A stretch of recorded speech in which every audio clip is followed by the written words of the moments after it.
Okay, what are we working on? This wheel. Interesting wheel. It's not interesting, it's actually frustrating. Anson Sprint 15x7. Looks like something California. I can't read what it says. It says Anson somewhere. Doesn't really matter. There's Sprint. Anson right here. Anson Automotive is what it says. And it's a Sprint 15x7. Bought these wheels years ago. Okay, and the back can be cleaned up. You chuck these things on the brake lathe and you just hit it with emery, then some Scotch-Brite, and the back will look mint. What was I going to say? This one we started to clean back then. Okay, when we bought these wheels, Junior saw these wheels on some kind of site. I don't know if it was on Craigslist. I don't know what it was. They were up in Trumbull, Connecticut. And I forgot what the guy wanted for them. $75 with the tires. They had those old BF Goodriches on there. And Junior was talking to the guy. And the guy said they were 15x8 or 15x8.5. So I got on the phone with the guy and asked if he can measure. He said, well, I did the best I could. They looked like that. Okay. All he had to do was look on the back. He was a car guy. He was plain stupid. Junior bought him. So I figured, what the hell? Let's go for a ride. We didn't care back then. Jumped in the car. We went there. I get there. He's not there. His wife's there. Multi-million-dollar house. Okay. 3 times the size of the house I'm in. On probably 2 acres of land. Okay. I get there. She shows me the wheels. Clearly I could see the dish. Because back then they didn't offset them to the back. That's modern day stuff. I knew they were wrong.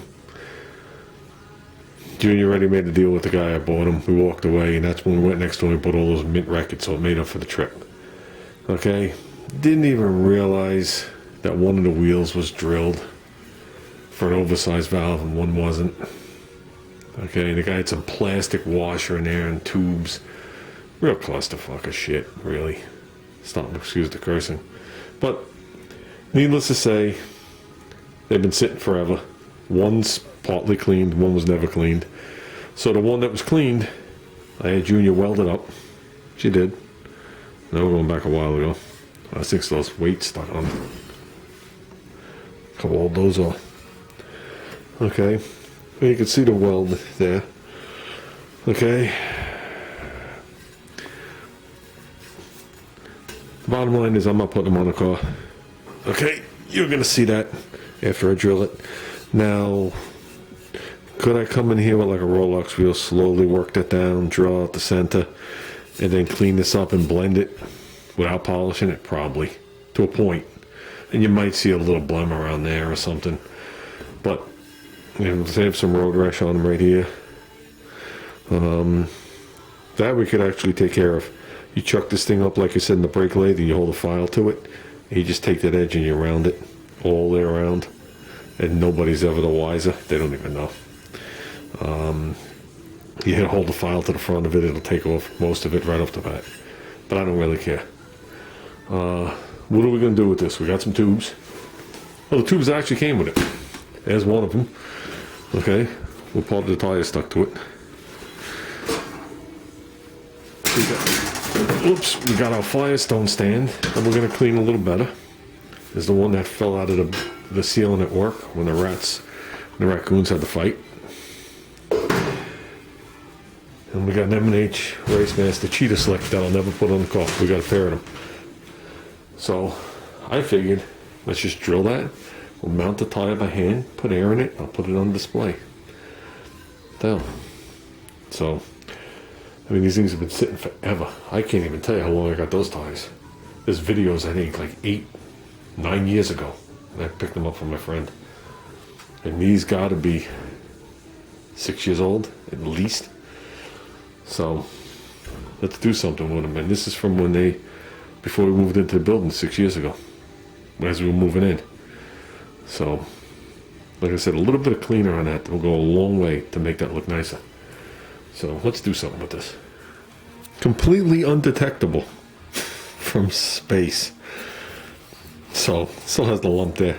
I broke the edge. I broke the edge on the other side too. With my chamfering tool.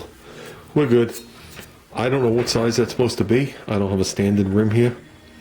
I have a set of 15 by 8s, 8.5s, sitting there, but they're for the big valves, just like the ones on my car. And I'm going to tell you something right now. They're half the weight. Okay, and they're 1.5 inches wider. I like to hear, and they're half the weight.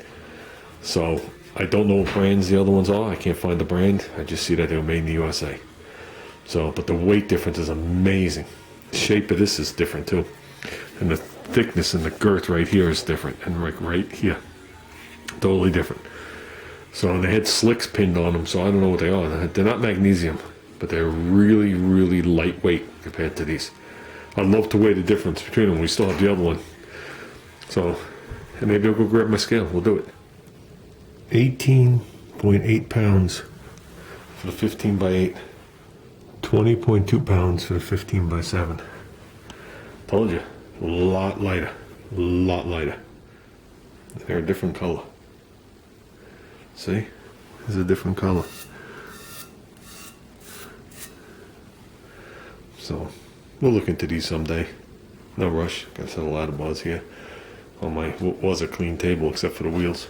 Don't give me the line in the comments that Anson's a better wheel than that one. Every Anson wheel I've ever owned, that's why I won't buy them. Every Anson wheel I've ever owned was cast so poorly that they were almost imbalanceable.